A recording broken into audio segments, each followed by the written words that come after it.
तो आता या जगात नाही राहिलेला आहे.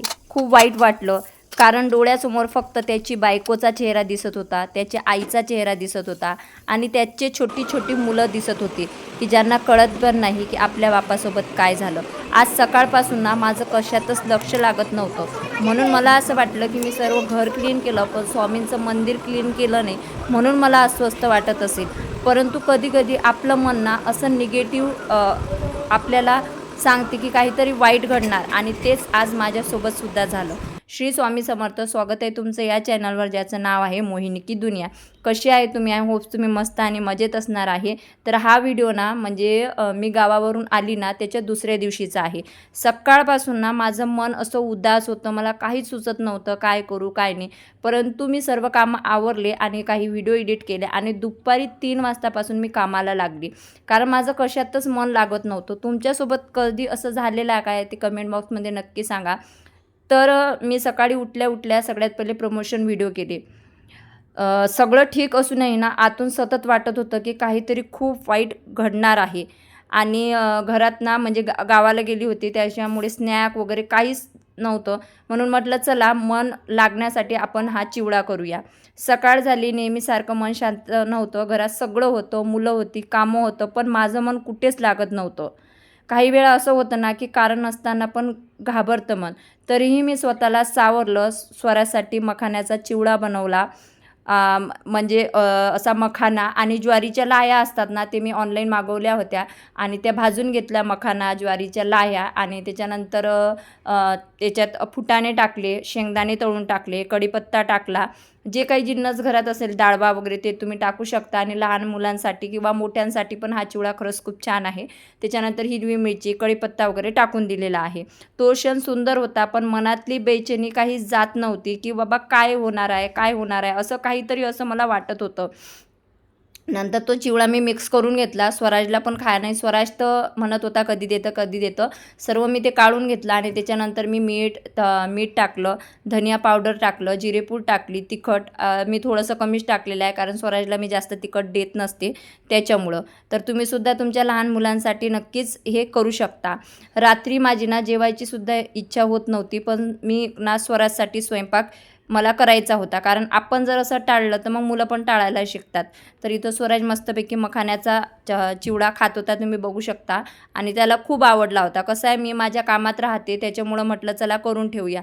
आणि टेस्टला खरंच खूप तो भारी झाला होता. आणि गावावरून आलो तर घरात भाजीपाला पण नव्हता, तर त्याच्यामुळे मग मला भाजीपाला पण आणायला जायचं होतं. नंतर मी हा पसारा आवरून घेतला.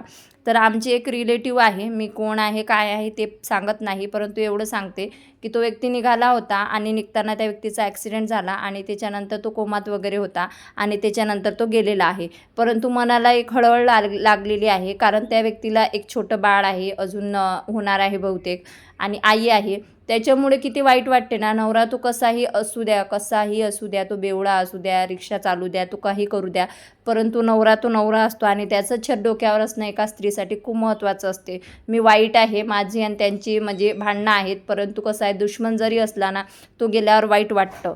परंतु मला ते वाईट झाल्यावर खरंच रिअली सांगते, खूप वाईट वाटत होतं. तर मी सोमवारच्या बाजारातून भाजीपाला आणला होता आणि स्वराजसाठी फ्रूट्स पण आणून घेतली होती. तर मी चिवडा वगैरे भाजून घेतला, लगेच गॅस कट्टा साफ करून घेतला, गॅस कट्टा साफ केला, भांडी घासली आणि त्याच्यानंतर मी भाजीपाला वगैरे होते ना, तो वेगवेगळा करून घेतला, वॉश करून घेतला, व्यवस्थित पॉलिथिनमध्ये काढून ठेवला. आणि त्यासोबत ना जे फ्रूट्स होते ना, ते पण सर्व मी बास्केटमध्ये घेतले आणि बास्केटसहित मी ते वॉश करून घेते, कारण मी जेव्हा माझे प्रमोशन व्हिडिओ वगैरे शूट करत असते ना, तर स्वराजच्या हाताने फ्रूट्स खातो. तेवढी मी त्याला सवय लावलेली आहे की स्वतःच्या हाताने घेऊन खायची. एवढंच नाही तर तो स्वतःच्या हाताने पाणी पण घेतो आणि डिश वगैरे सर्व बेसिंगमध्ये नेऊन ठेवतो. कसं आपण जसं या वयात मुलांना वळण लावणार, तसं वळण लागते. रात्री ना माझी जेवायची सुद्धा इच्छा होत नव्हती, परंतु स्वयंपाक केला. स्वराजला वगैरे जेवण द्यायचं होतं आणि त्याच्यामुळे त्याच्यासोबत मला पण जेवण करायचं होतं. पण त्या रात्रीची झोप माझ्यासाठी आयुष्यभराची आठवण बनणार होती. आणि मनातल्या मनात असं मला वाटत होतं की बाबा काही विपरीत घडणार आहे का, घडणार आहे का. म्हणून मी ना माझ्या आईला पण 2-3 वेळा कॉल केले होते की तुझी तब्येत कशी आहे, काय आहे. स्वरा तिकडे मावशीकडे आहे, तिकडं पण मी फोन लावले होते की स्वरा वगैरे व्यवस्थित आहे का, असं तसं म्हणून. नवऱ्याला पण 3-4 फोन लावलेले होते की तुम्ही व्यवस्थित आहे का नाही म्हणून. आणि तुम्ही जर आत येत असाल तर येऊ नका, असं म्हणजे का कुणास ठाऊक मला वाईट वाटत होतं, बस एवढं मला माहिती होतं. नंतर मी स्वराजला जेवण दिलं आणि त्याच्या मनसमाधानीसाठी, कारण तो ना मी जेवण केल्याशिवाय करत नाही, त्याच्यामुळे मलासुद्धा त्याच्यासोबत जेवण करायला बसावंच लागणार. आणि त्याच्यानंतर त्याने आणि मी मस्तपैकी जेवण वगैरे केलं. आणि जेवण केल्यानंतर मी त्याला देत असते थोडंसं दूध वगैरे. तर इथं तो डान्स वगैरे करून दाखवत होता मला, त्याचं ना काही ना काही असं चालूच असते. तर चिवडा खरंच खूप छान झालेला होता. आणि त्याच्यानंतर मी ना म्हणजे संध्याकाळची देवघर स्वच्छ करून घेतलं होतं आणि देवाची सगळी भांडी मी स्वच्छ करून ठेवली होती, तुम्ही बघू शकता. त्याच्यानंतर मी चपात्या टाकल्या आणि चपात्या टाकल्यानंतर स्वराज आणि मी आम्ही जेवण करून घेतलं. जेवण करून घेतल्यानंतर भांडी वगैरे अजून घासून ठेवली, स्वयंपाकाची होती. गॅस कट्टा साफ करून ठेवला, दूध गरम करून ठेवलं स्वराजसाठी, पावडर वगैरे टाकून ठेवली. आणि म्हटलं चला आता देवघर आपलं स्वच्छ केलेलं आहे, आपण देव स्वच्छ म्हणजे ठेवून देऊयात. कधी कधी तुमच्यासोबत पण असं झालेलं आहे का की मन अस्वस्थ होते, उदास होते आणि संध्याकाळी तुम्हाला किंवा थोड्या वेळाने तुम्हाला एखादी निगेटिव्ह बातमी कळते आणि तेव्हा आपल्याला वाटते म्हणूनच मला अस्वस्थ फील होत होतं. आणि तसंच काहीतरी माझ्या आयुष्यात पण आज झालेलं होतं. तर मी इथं सर्व देवघर वगैरे आवरून ठेवलेलं आहे, तुम्ही बघू शकता.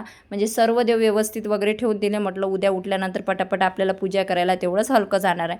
तर एवढं करता करता फायनली मला म्हणजे रात्रच झालेली आहे. आणि आता थोडंसं मला बरं वाटत होतं, पण मला असं वाटत होतं की मी गावावरून आली, मी सर्व घर स्वच्छ केलं, परंतु मी देवघर स्वच्छ केलं नाही, त्यामुळेच असं होत आहे का, असं मला माझं मन खात होतं.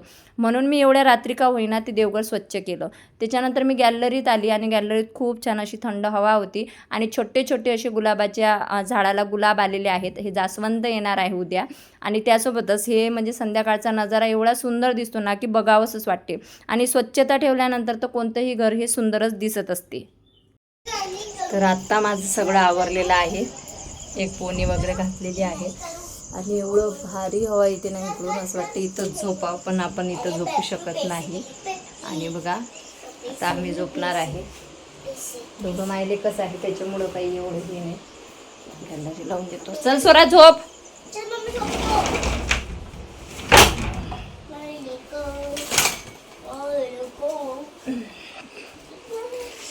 आमची बेडरूम कशी दिसत आहे, थोडे चेंजेस केलेले आहेत रूममध्ये बघा. हां. आणि आता झोपायचं आहे. आणि आज ना सकाळपासून म्हणजे अशी निगेटिव्ह एनर्जी वाटत होती का कुणास ठाऊक, असं वेगळंच मला फील होत होतं. आणि मन नव्हतं लागत कशातच. आणि जेव्हा मी देवघर वगैरे स्वच्छ केलं, देव वगैरे स्वच्छ करून ठेवले, आता कुठं मला घरात असं करमत आहे. कारण मी आली तर मी काल सर्व क्लीन केलं होतं, म्हणजे गॅलरी, नंतर बेडरूम, मग किचन सर्व क्लीन केली होती. सगळं क्लीन करून ठेवलं होतं, फक्त देवघर बाकी होतं. आणि आज मला अस्वस्थ वाटत होतं. शेवटी मी देवघर स्वच्छ केलं. आणि रात्री 1 वाजता माझ्या आईचा मला फोन आला. आणि त्यावेळी आईचा फोन मी घाबरत उचलला. मी पटकन फोन उचलला आणि पुढच्या क्षणी माझ्या फाईलची जमीन खरली. आई म्हणाली तो आता या जगात नाही राहिला. आणि हे ऐकून खरंच मला खूप वाईट वाटलं. एका चुकीच्या निर्णयामुळे, एका क्षणाच्या भावनामुळे संपूर्ण आयुष्य संपून जात असतं.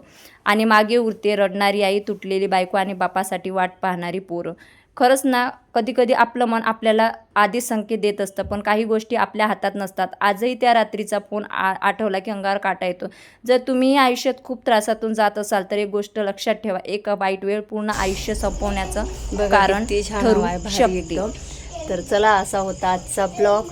व्हिडिओ आवडल्यास लाईक, कमेंट, शेअर, सबस्क्राईब करा. आणि मला नक्की सांगा तुमच्यासोबत पण असं झालेलं आहे की सर्व ठीक असतानाही मन उदास होते, अस्वस्थ होते, म्हणजे वेगळंच फील होत आहे. मला पण समजत नाही आहे कसं काय होत आहे. परंतु मी देवघर स्वच्छ केलं तर थोडं मला करमत आहे. परंतु असे एक उदास असं वाटत आहे आणि कसं तरी म्हणजे सांगता येत नाही मला कसं वाटत आहे, पण चांगलं नाही वाटत आहे आज. तर चला, गुड नाईट. व्हिडिओ आवडल्यास लाईक करा. भेटूया लवकरच नवीन व्हिडिओमध्ये. तोपर्यंत बाय बाय.